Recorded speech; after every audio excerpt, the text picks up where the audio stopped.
Reach for Rulox. Rulox Antacid Anti-Flatulence Suspension contains effective ingredients to combat indigestion, heartburn, stomach gas caused by hyperacidity, giving you effective relief. Rulox Antacid Anti-Flatulence Suspension, effective relief against hyperacidity. Made by SKG Pharma Limited. If symptoms persist after 3 days, consult your doctor. Get ready for the Sims Mega Flash sales. Only on June 29th, 2024. Buy a Samsung 77-inch TV, get Royal 85-inch TV free. Buy a Samsung 85-inch TV, get Royal 85-inch TV free. Buy a Samsung Bespoke refrigerator, get Royal Google 70-inch TV free.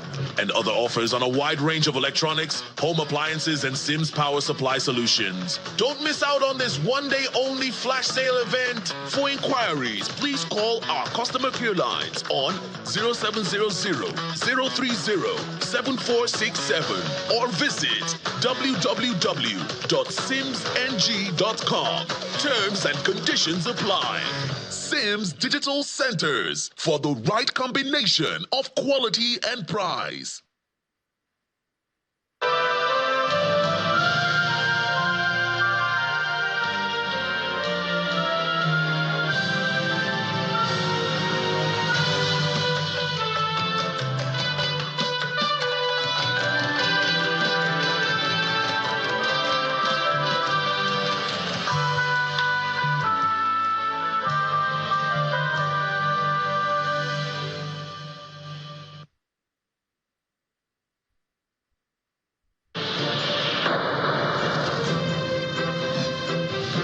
Lagos, the nation's commercial capital.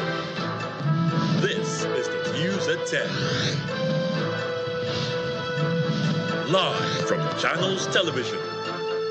Reporting tonight, Ayotunde Balogun.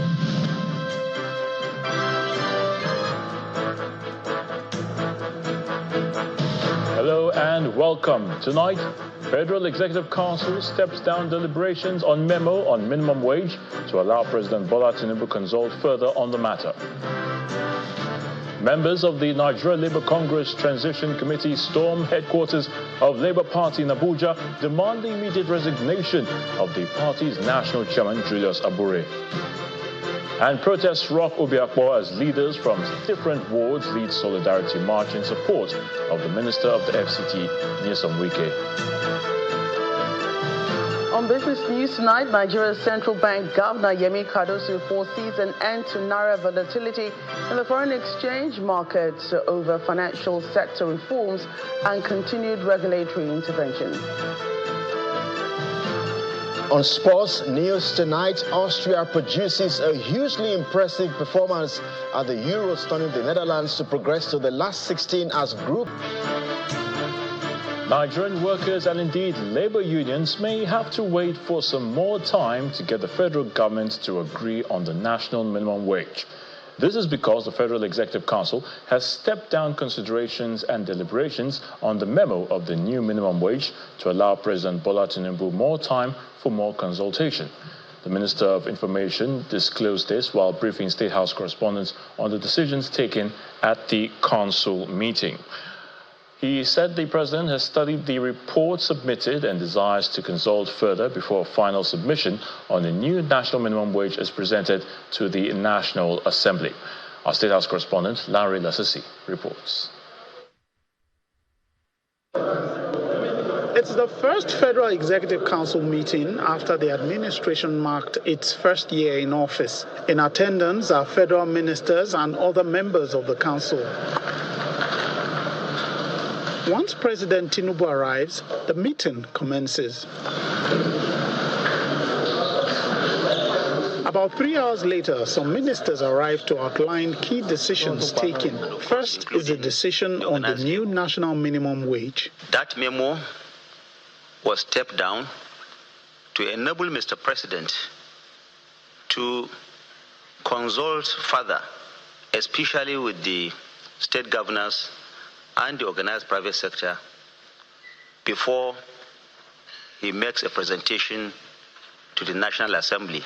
Council also set up a committee to address the cholera outbreak in the country. All of us as Nigerians have to lean in to make that happen. So Council took a position, and the President directed that this cabinet committee be put in to oversee what this Emergency Operations Center led by the NCDC is doing, and for the resources to be provided so that we are complemented by the state governments as well. A ministerial task force has also been set up to look into the acute malnutrition affecting over 1 million children in the country. So we have $60 million, and that resource will be used to buy ready-to-use therapeutic foods. There are 3 manufacturers of ready-to-use therapeutic foods in Nigeria, and we would ensure that these are products that are bought locally. There are 1,200 sites for treatment, and I can give you the list of those sites in the states where children who are acutely malnourished will be attended to. So there are many elements in a multi-sectoral way that this administration is trying to do. Council also approved a ban on the use of single-use plastics in all ministries, agencies and departments of the federal government. If you look at the national policy on plastic waste management, which was adopted in 2020, it envisaged that by 2025, January 2025, some categories of plastics will be banned in Nigeria. And most of them are single-use. Plastic spoons, straws, PET bottles, pure water sachet, and so on and so forth. So what the federal government is doing is preparing the minds of Nigeria and leading by example. The Federal Executive Council also considered plans.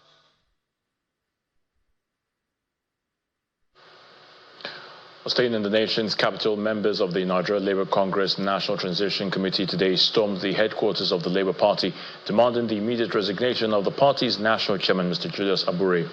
The acting chairman of the Transition Committee, Mr. Abdul Wahid Umar, who led members of the Labour Union to the Secretariat, were seen chanting solidarity songs and calling for the resignation of Mr. Abure on the grounds that his tenure as the chairman of the party has expired. Thank you. For the second time in 2 months, officials of the Niger Labour Congress are storming the National Secretariat of the Labour Party to demand the immediate resignation of the national chairman of the party, Mr. Julius Abure.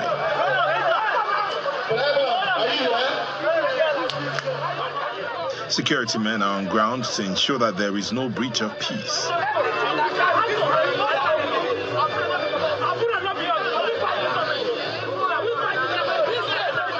The NLC members chant solidarity songs at the gate of the Secretariat as they did not have access to the premises.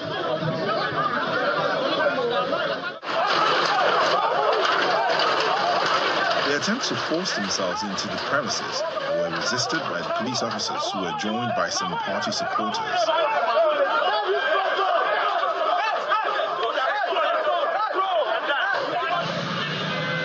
The chaotic scene is immediately doused by the policemen using tear gas to disperse the protesters. The tenure of Abure has expired by the 10th of this month, and there's no way we will allow vacuum.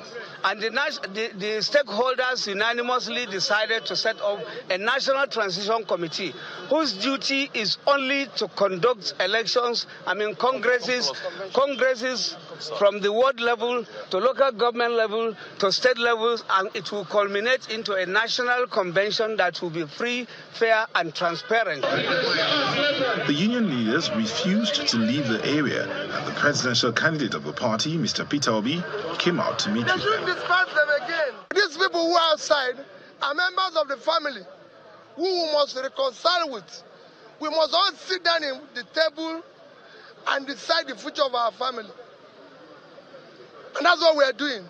From what we have witnessed today, it appears certainly it is either we find our way forward or we make our way forward. This I assure you. Mr. Peter Obi was at the Secretariat to meet with the National Working Committee of the party. The union leaders are hoping that the necessary steps will be taken to address the crisis for the party to stay focused on the forthcoming governorship elections in Edo and Ondo states, as well as the 2027 general elections. Over now to Rivers State, where the controversy over the tenure of local government chairman is still creating some tension in the state. The State Commissioner of Police, Olatunji Disu, is assuring residents of the state that the police will continue to maintain law and order. Mr. Disu made this known while addressing members of the National Youth Council of Nigeria who were on a solidarity march to the police headquarters in the state. This is coming barely a few hours after political leaders in Obiakpo held what they called a peace march of their own to show solidarity with the FCT minister, Nyesom Wike. It's another day of protests in Rivers State, and Port Harcourt is the epicenter as political leaders in Obiakpo lead their followers in a solidarity march to show support for the FCT minister.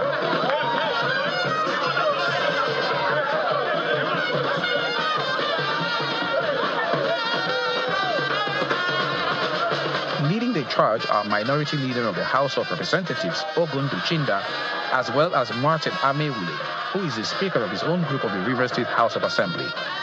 They march from the Rumeme Civic Center on Ipere Road down to the ever-busy Rumola, where they reiterate their loyalty to the FCT Minister, Nyesom Wike. We are completely loyal to our leader, the leader of Rivers politics, His Excellency Ezebunwo Nyesom Wike,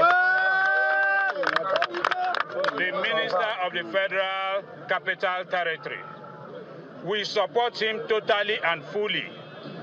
We also want to state that as a local government, Obiakpo Federal Constituency is grateful to the Inspector General of Police for ensuring that there is no breakdown of law and order in Rivers State. All laws of Rivers State must be obeyed. Anything not provided by any law of Rivers State must be discountenanced. So we look forward to the courts, and we have urged our people to remain peaceful, and we know that God that is in heaven is on our side. Elsewhere in the city, members of the National Youth Council of Nigeria are on a solidarity march of their own, carrying banners, waving placards and singing as they make their way to the headquarters of the Rivers State Police Command, where they are received by the Commissioner of Police, who they thank for securing the councils in the state. On the 17th of this month, people were given funds meant for development to go and siege and take over our local government with arms. We are saying this because we want to thank the Nigerian police force for preventing these hoodlums from taking over our secretariat and looting our local government secretariats. In his remarks, however, the Commissioner of Police assures them that the police will continue to maintain law and order in the state. I thank you so much for all you have done, for the support you have given us. I assure you that we'll continue to do our jobs of maintaining law and order. Rivers State is a very, very important state to the economy of our great nation, Nigeria, and there must not be breakdown of law and order. I've taken note of everything you have said. We will continue to maintain law and order, and whenever we do any mistake, do not hesitate to tell us so that we can correct any mistake we have done. Today's solidarity marches are the latest in a series of protests, exacerbating the ongoing political tension in the state following the expiration of the tenure of council bosses last week. Charles Oporum, Channels Television News.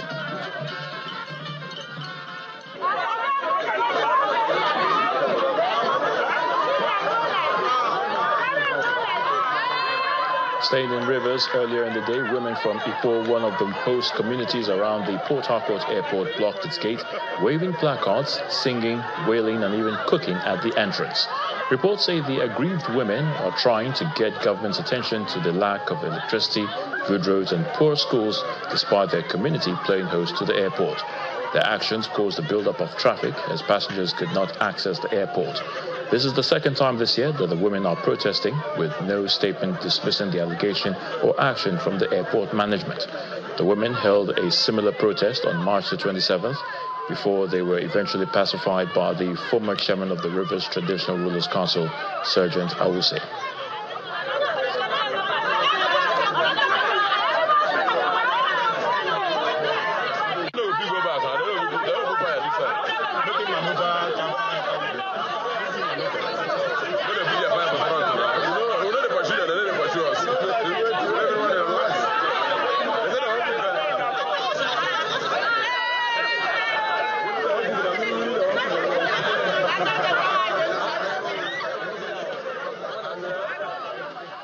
We'll have more on that protest in Rivers State. In part 2, after the break, the Rivers State government seeks information on the man who allegedly attempted...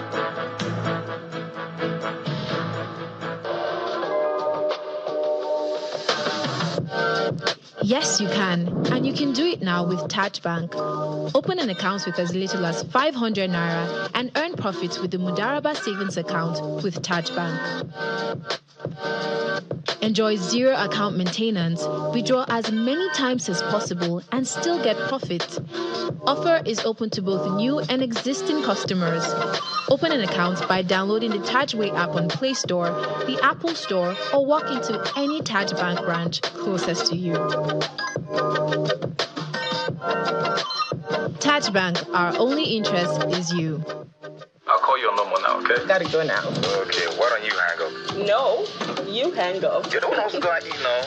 You need to hang up now. No, I dare you to hang up. You want me to hang up? You really need to hang up now. No, you hang up, you hang up. No, you hang up. I have to go. You really want me to hang up? Let's switch to a video call so I can see your face. You look fine. Now you can hang up. Hang up, Joe.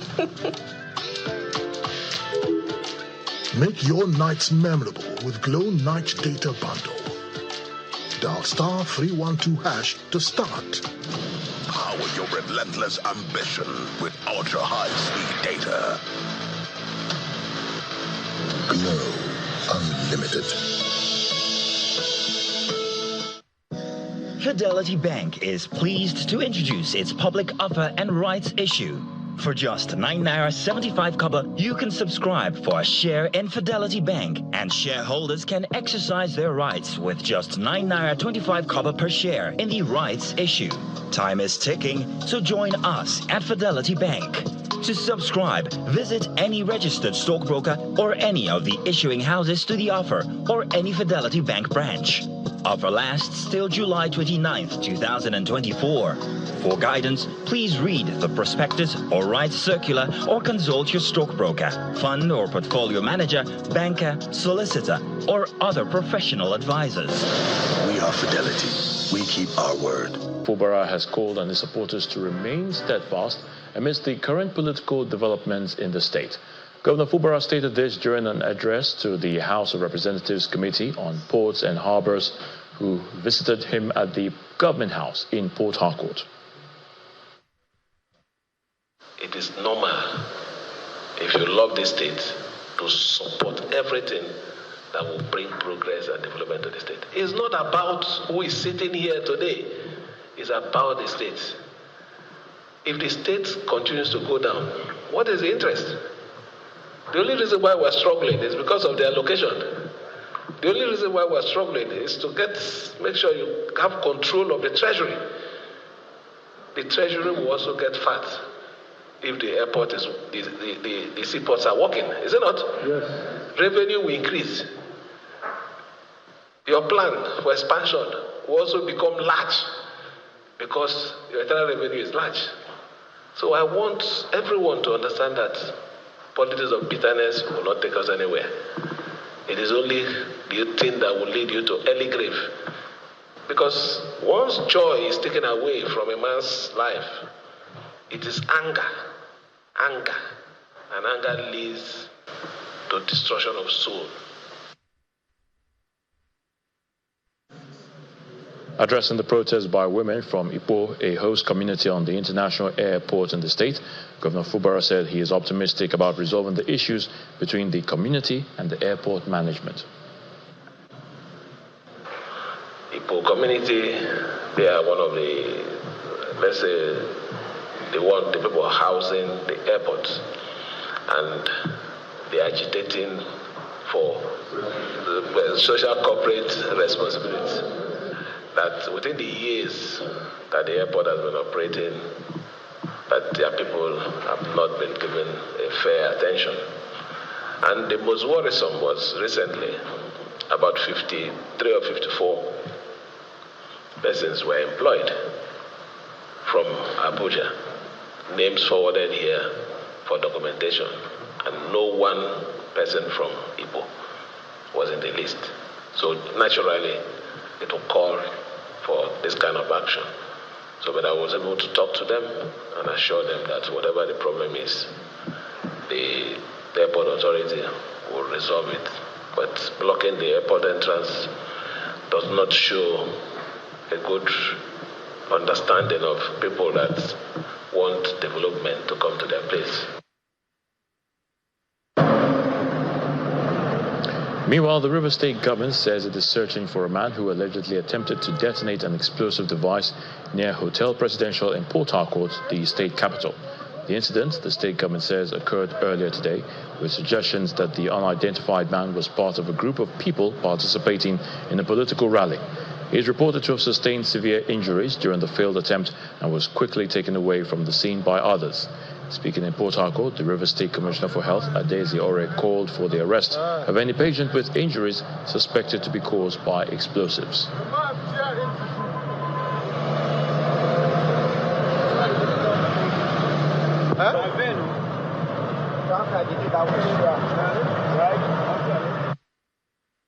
At the Hotel Presidential axis of Port Harcourt earlier today, where there was a malicious attempt to detonate an explosive at that axis of the state. Fortunately, it was not successful. It was a failed attempt, but in the process, the individual sustained an injury with a traumatically dismembered upper limb, and the individual was immediately whisked away from the site or from the location. Now, the River State government, the River State Ministry of Health, is calling for an alert to all medical facilities in the state, both public and privately owned facilities, to be vigilant and look out for an individual, a young man, with a traumatically dismembered upper limb. Because this injury which was sustained, they will require medical attention. If such an individual and their accomplices are to present at any of the facilities, immediately notify the Commissioner for Police, River State, and the River State Ministry of Health.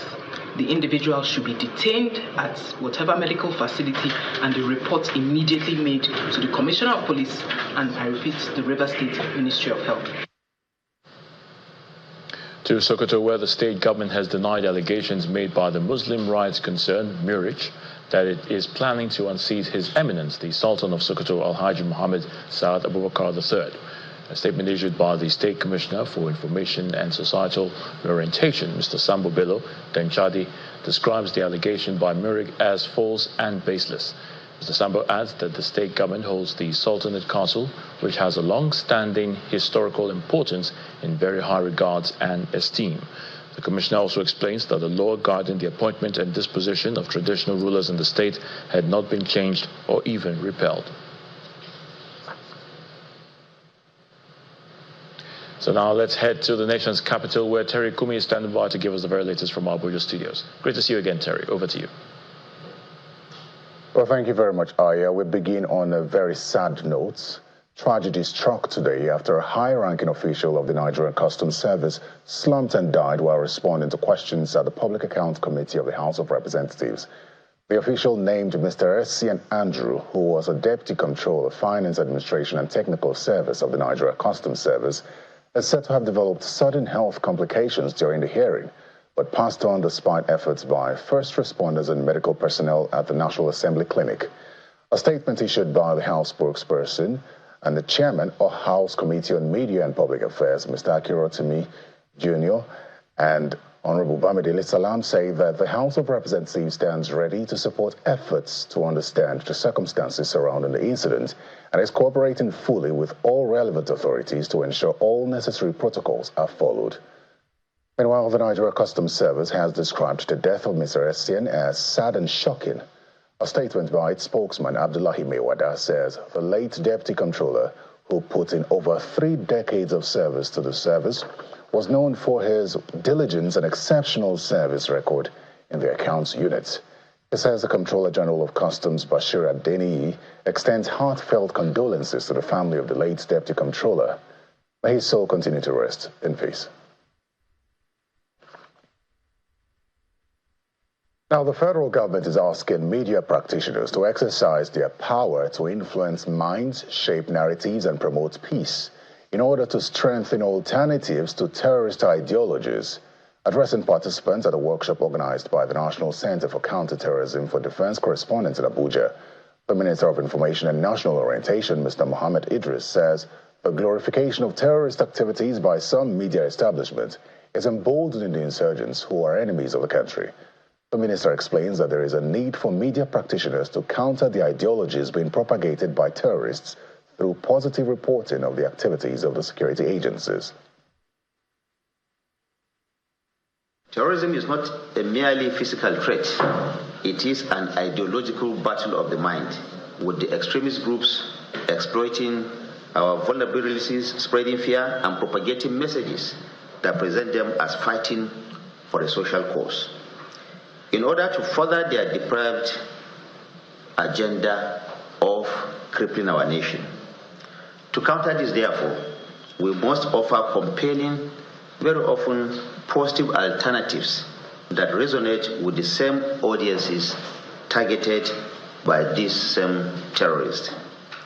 Therefore, your reporting plays a pivotal role in this endeavor. To achieve this, the media should continue to project successful initiatives and programs of NCTC and ONSA that counter radicalization as well as the rehabilitation and reintegration of repentant terrorists into the community. I will join defense correspondents and reporters to work closely with security experts, sociologists, psychologists, and community leaders to provide a multifaceted perspective on terrorism and its alternatives. Please use data and research to back your stories.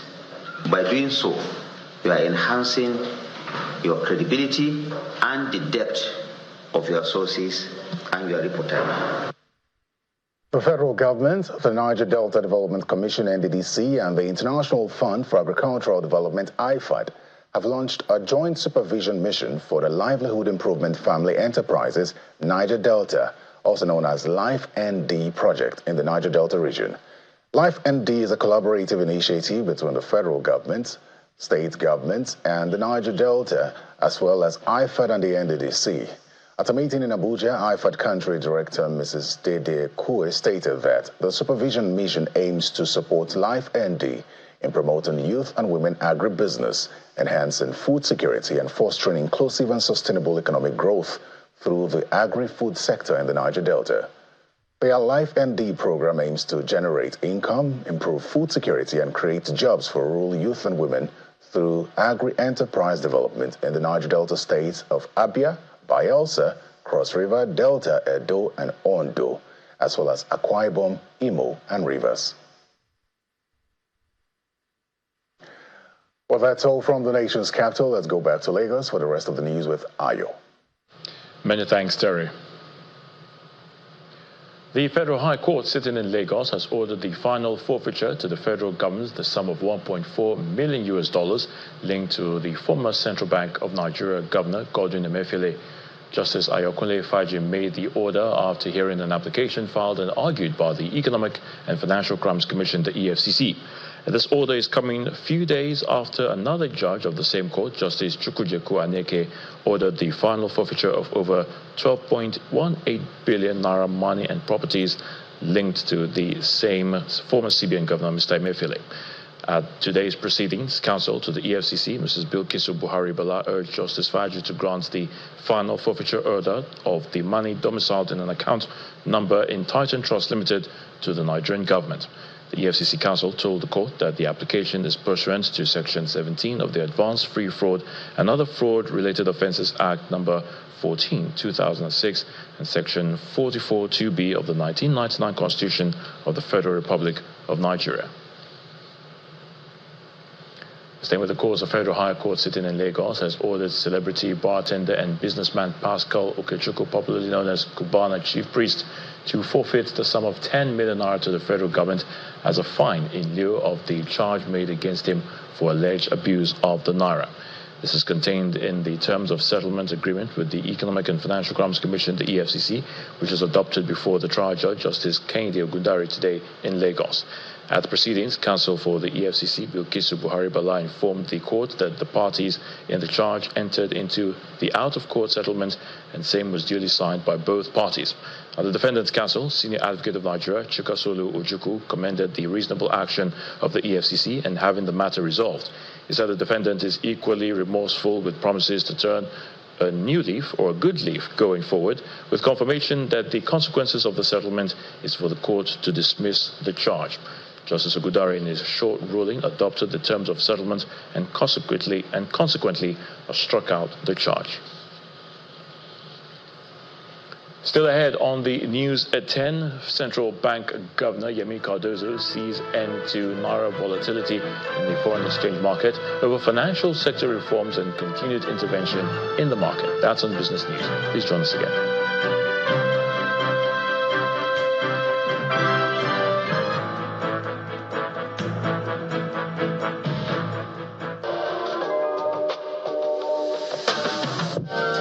Yes, you can. And you can do it now with Taj Bank. Open an account with as little as 500 naira and earn profits with the Mudaraba savings account with Taj Bank. Enjoy zero account maintenance, withdraw as many times as possible, and still get profit. Offer is open to both new and existing customers. Open an account by downloading the Tajway app on Play Store, the Apple Store, or walk into any Taj Bank branch closest to you. Taj Bank, our only interest is you. The Duchess International Hospital caters to every aspect of a family's health needs. A one-stop shop for maternity and child health services, emergency medicine and critical care, medical and surgical subspecialties, dental and eye care, and a range of other subspecialties and services, all available at a single location right here in the heart of Ikeja. And it really doesn't matter if you're paying out of pocket using your HMO or private insurance. We focus completely on providing that world-class affordable healthcare for all the family at all times.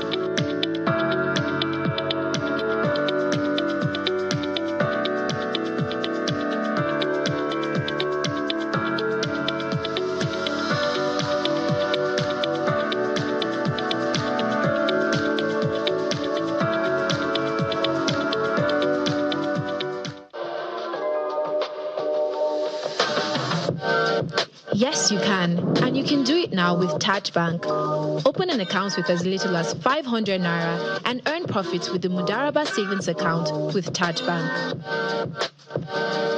Enjoy zero account maintenance, withdraw as many times as possible, and still get profit. Offer is open to both new and existing customers. Open an account by downloading the Tajway app on Play Store, the Apple Store, or walk into any Taj Bank branch closest to you. Taj Bank, our only interest is you. World marks the International Day of the Seafarer. The need to prioritize their welfare, considering the enormous challenges they face in discharging their duty, has been the talking point at the 2024 event in Lagos.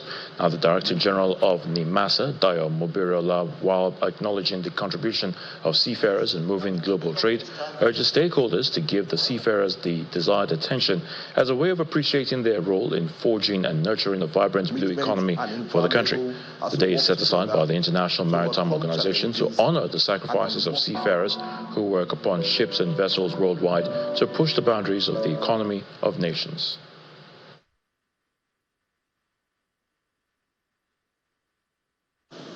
Notwithstanding that Nigeria has recorded zero piracy incidents in the last 2 years, we will not rest on our oars as the life of every seafarer matters.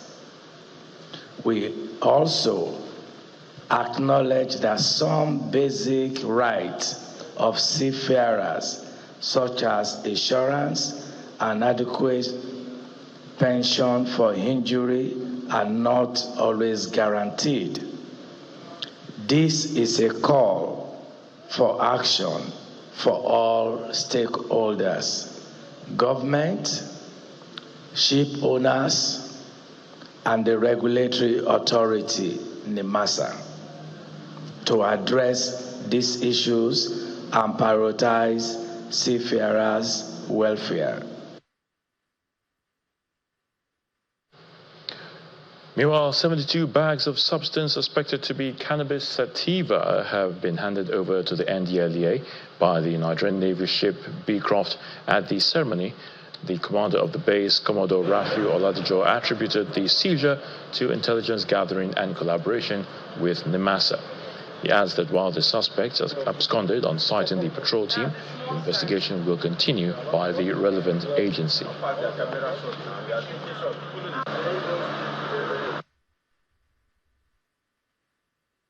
So the arrest was made possible by a quick response team from the base and deep blue assets of NIMASA. All got the actionable intelligence. On 25th, we quickly swung into action, deployed 3 boats. However, on getting to the location where some criminals were discharging the cannabis into 2 wooden boats, they absconded, thereby leaving the 72 bags of 40 kilograms of cannabis sativa were handing over here to the NDLEA today.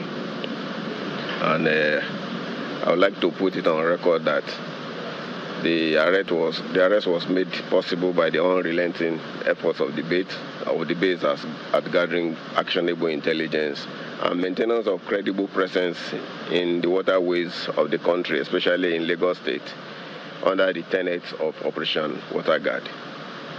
What we have done as the base is to conduct our preliminary investigations. Some of the details have been given to you during my initial remarks. However, the full investigation will be conducted by the NDLEA after this handover. As part of efforts to mitigate flooding during the rainy season, the Kaduna State Ministry of Environment, in collaboration with other emergency management agencies, have commenced the massive desilting of drains and rivers, with a call on residents to stop the indiscriminate dumping of refuse along water channels. The State Commissioner for Environment, who flagged off the operation at Mando area of Igabi local government on behalf of the governor, says the ministry is working on proactive measures to mitigate the impending flash flood earlier predicted by the Nigerian Meteorological Agency. Annually, Nigeria experiences heavy rains across all the states, and in most cases resulting in flooding that consequently causes significant destruction of lives and property.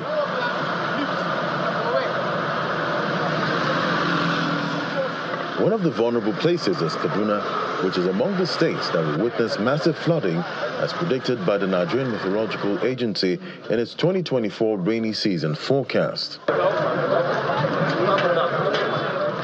To mitigate the situation across identified flood-prone areas, the Kaduna State Ministry of Environment has flagged off the desilting of drainages spanning over 160 kilometers. The exercise, which is supported by the World Bank Agroclimatic Resilient in Semi-Arid Landscape, is on the directive of Governor Uba Sani to ensure that no community in Kaduna is ravaged by flood this year. Like you know, NIMET has given its prediction that about 31 states are prone to having flood this year, and Kaduna State is one of the states that have been pointed out that we have likelihood of having flood in the state. As a result of this, His Excellency the Governor said we have to first and foremost look at all the proactive measures that we need to take in order to avert flooding in the state. Part of it is sensitization, which all the agencies and MDAs of the government of the state have started doing for the past 2-3 months. Now, because of the peak of the raining season, we decided to come and desilt all the drainages within the city center and the 3 senatorial zones. This is a collective responsibility. One agency cannot do it alone. It has to be a combined effort, and that is why we are here today, to ensure that we distill all our drainages in Kaduna, to ensure that we have free flow of water or rain when it comes, so that there will not be blockades that will cause any damages to our houses. The state and national emergency management agencies also harp on the need for residents to see disaster management as everyone's business. With this kind of effort by the Ministry of Environment, it will mitigate the level of the flooding. So that is to say, there is a kind of expectation, but by this kind of proactive measures, we are certain that if we continue like this, and if the communities come together, listen to the ministry, listen to the partner and agencies that are concerned, we will be able to mitigate entirely high level of this flood we are talking about. After the seasonal climate prediction by NIMET and annual flood outlook by NISA, it has been predicted that Kaduna State is one of the states that will be affected by flood. So today's activities is one of the activities that mark a proactive measure towards preventing flood, because in the steps of disaster management, we have preparedness, we have prevention.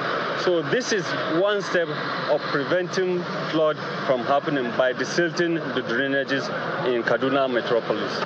While the Kaduna State Ministry of Environment is playing its part, residents have been advised to ensure proper dumping of refuse to avoid blocking water channels that will cause flooding during the rainy season. For many Nigerians, access to decent and affordable housing remains a critical challenge. But Stanbic IBTC Bank believes that the average Nigerian can not only own a home, but also build wealth through home ownership within 5 years of working. During its Home Ownership Summit in Lagos, the bank unveiled its mission and plans to support prospective homeowners and equip them to achieve their dreams of owning property. The Stanbic IBTC Home Ownership Summit brings together key stakeholders in the real estate sector to explore and unlock the potential of home ownership as a path to building wealth. It is premised on Stanbic IBTC's vision of enabling Nigerians to live a better life. Chief Executive, Stanbic IBTC, says the bank has the capacity to support this dream of home ownership. We are not just powered as only the #1 rated financial service solution provider, and that's why we have an ecosystem here. In this room from Stanbic IBTC, we have the insurance team, we have the pension team, we have the trustees team, we have the brokerage team, apart from the bank itself, where we have the personal and business banking, the commercial banking business, and also the corporate and investment banking. The data provided by industry experts here indicates that only 15% of Nigerians own their homes, a far cry from what is obtainable in other climes. The panel sessions offer practical insights on securing home loans, understanding mortgage options, and making informed decisions about property investment. Property doesn't necessarily mean house. I want us to realize this. You can grow towards a house, but property simply means acquiring assets that ends up in a situation where you have built generational wealth for yourself and generations to come. At another part of the event, executives of Stanbic IBTC Bank speak more about the bank's home loan solutions mission to support prospective homeowners. We'll work with you on a journey to save towards that deposit, and of course we will then provide the mortgage itself over a very long period for you to be able to make those payments across. We will also work with you on your portfolio management, and now real estate becomes part of your portfolio management for wealth creation. And what we have done with our team of experts in the home loans unit of the bank is to ensure that we have experts that are able to understand your circumstance and build a model that's unique to you, that help us deliver the outcome of what you want. And it's a win-win situation for everybody. The conversation goes beyond this event. Stanbic IBTC promises to deploy workshops and other platforms to further engage Nigerians, especially its customers and clients, on the importance of building wealth through home ownership. Let's get the latest from the world of business with Joker Rogers. Banking so easy, so simple. Dial *894# now to experience it. You first, First Bank.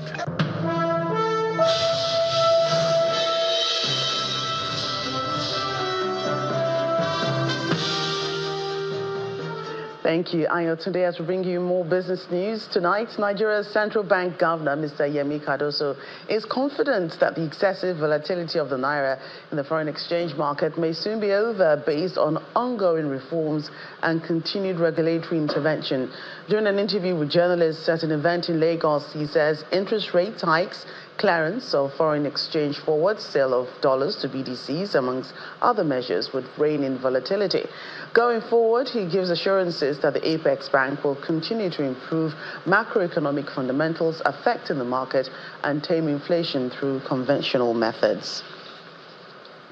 Meanwhile, eligible banks and international money transfer operators have been authorized to pay diaspora remittances in the local currency and match same with the corresponding foreign currency inflows.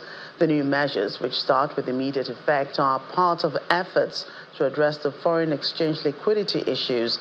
With the latest guidelines, all eligible IMTOs will now have direct access to naira liquidity through the Apex Bank's window or via their authorized dealer banks.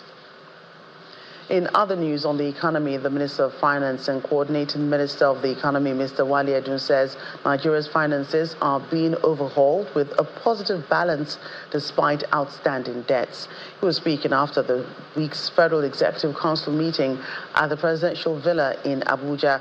The minister said the federal government does not rely on ways and means to fund itself. The total debt stock of Nigeria in US dollar terms fell by 15%. That is very positive. We are focused on ensuring that the revenue that is due to the federal government is collected robustly using technology, avoiding the blockages which manual processing can cause. And it has led to a very robust revenue effort. We do not rely on ways and means to pay salaries. We don't rely on it to pay debt service, external debt servicing, or other obligations. That is the situation. The finances of Nigeria have been revamped. The glass is half full. To the oil and gas sector, crude oil producers in Nigeria are frustrating the efforts of domestic refiners, and this is the allegation by the Crude Oil Refinery Owners Association of Nigeria. Chairman of the group, Mr. Momo Oyerekwa, who was a guest on our program Business Morning, says the Petroleum Industry Act was brought in to protect local refiners, but implementing the law has been delayed. In the PIA law, in section 109, there is DCSO, which is supposed to be domestic crude supply obligation to support the local refineries. And I think that law was specifically put there by the legislators not to starve the local refineries. But what we have seen is a huge and stiff resistance from the producers of crude in Nigeria. They would rather prefer to export crude abroad than to sell to local refinery. What I've always said is that crude is not used for any other thing than for refineries. And if we have functional refineries in Nigeria, why shouldn't we be able to support? I think also the government has to play its role to ensure that the laws that they have passed are actually implemented. And trading activities on the domestic bourse ends negative for a second day following extended sell pressure by investors on some high-value equities. Dominic Iwiwu tells us more.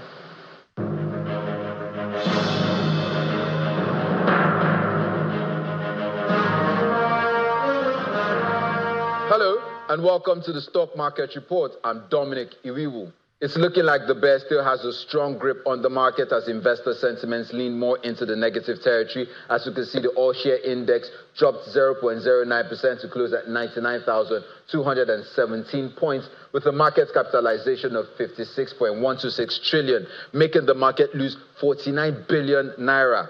Today's drop in the consumer goods counter can be attributed to Dangote Sugar, whose share price fell about 5.66% to close at 42 naira 50 kobo, losing 2 naira 55 kobo. Speaking of back-to-back losses, Wando was not left out of the picture as it lost 1 naira to close at 12 naira 50 kobo, making a 9.75% loss.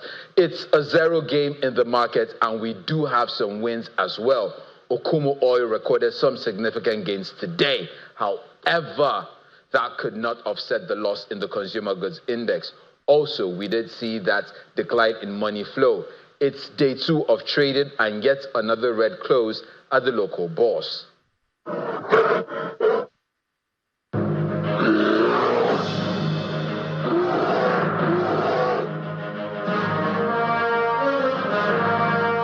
Thank you, Dominic. Now let's take a look at those global.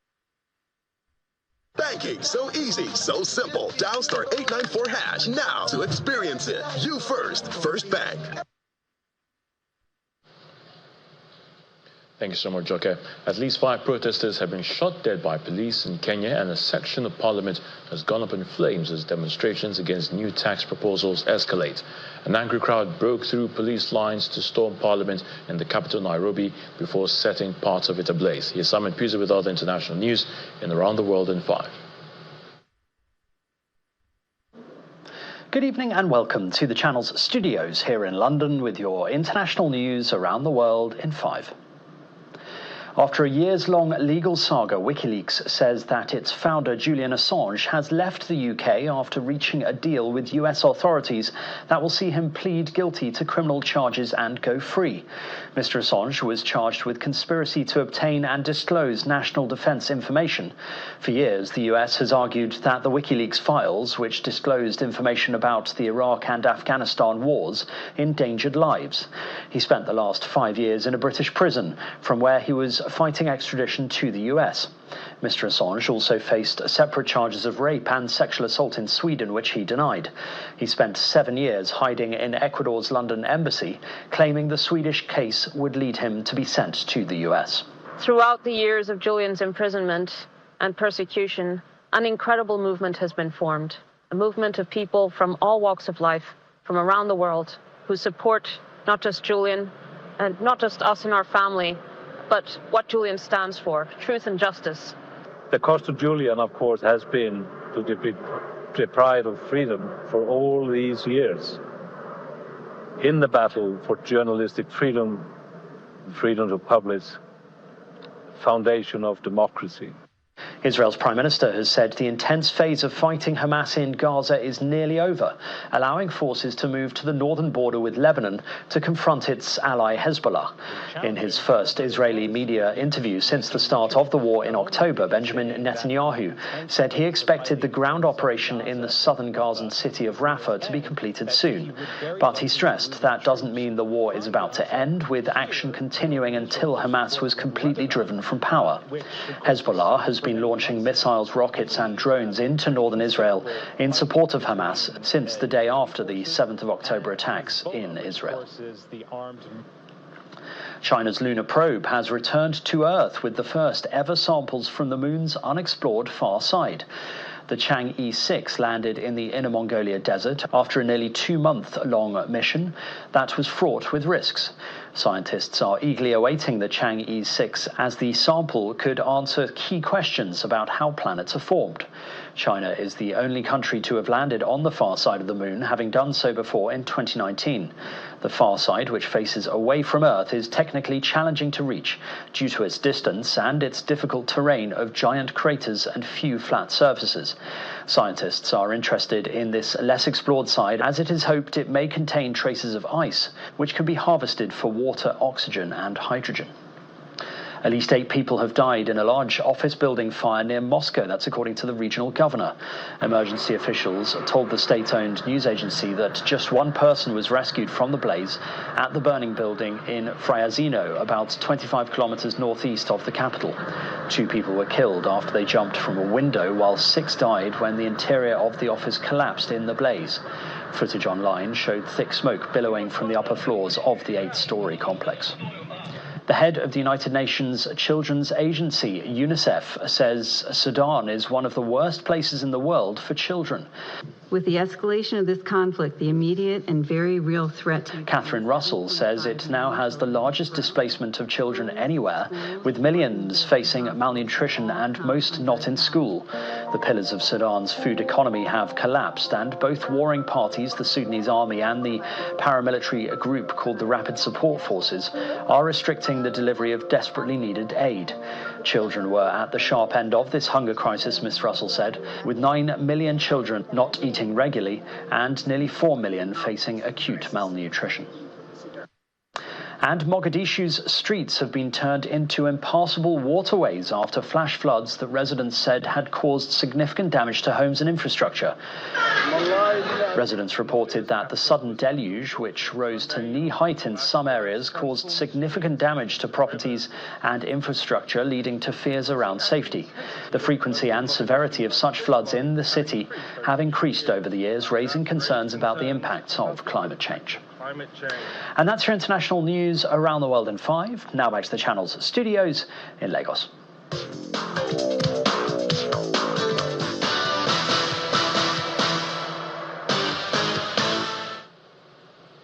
Thanks, Simon, and welcome to Sports News. Let's begin with the MPFL. Supporters of the newly crowned champions Rangers International turned out in large numbers to celebrate with the team at the Okpara Square in Enugu State, having won the season's trophy and securing a spot in the CAF Champions League for the first time since 2017. The club's general manager, Amobi Ezeaku, says some players within the continent have been penciled down to help them prosecute the money-spinning competition in 2024-2025 season campaign.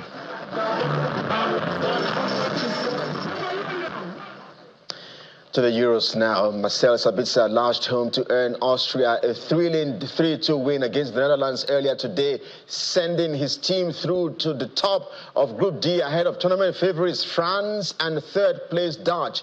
All three nations are through to the last 16, but Ravranik's team showed why some consider them dark horses to win the competition for the first time on a rollicking afternoon in Berlin. Still in Group D, Kylian Mbappe scored a penalty on his return after breaking his nose, but Robert Lewandowski's reply meant France and Poland drew 1-1 in their final group game.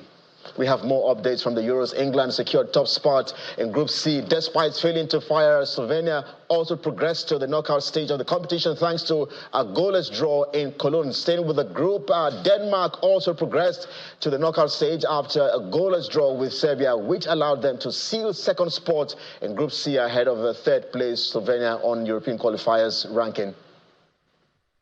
Away from the Euros, operational tests are in full swing at the Stade de France, where the track for athletes has been decked out in purple ahead of the Paris Olympic Games. The choice for the purple track, a color unprecedented in the history of the Games, will allow images of the Games being inscribed in the memories of spectators, television viewers, and athletes. And that's your Sport News tonight. I'm Kelly Egiga. It's back to Ayetunde.